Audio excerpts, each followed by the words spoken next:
अभी इस समय इन लोग की धुलाई हुई है। धुलाई होने के बाद जो है कि फीड खा रहे हैं। 2 मीटिंग धुलाई होती है, दोनों मीटिंग भोजन पड़ता है इन लोग को।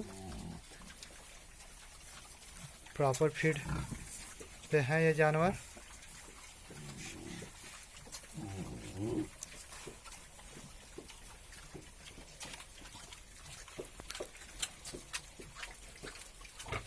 इस सूरी ने 3 जानवर लिए हुए हैं, 3 बच्चे। दूध पिला रही है, भोजन खा रही है अपना।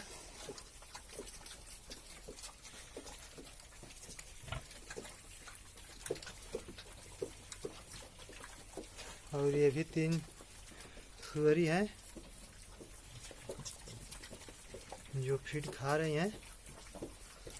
इनके बच्चे दूर से हटा दिए गए हैं। और 2 ये जो है कि सुअरी है, ये भी फीड खा रही है।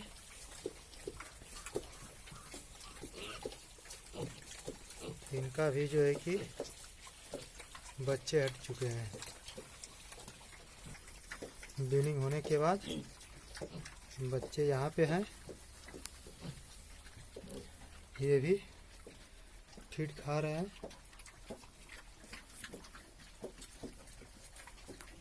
10-12 केजी के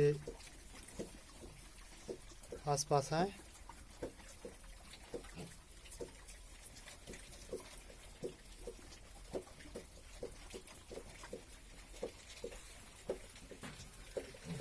मेरे इस चैनल को लाइक शेयर सब्सक्राइब जरूर करें।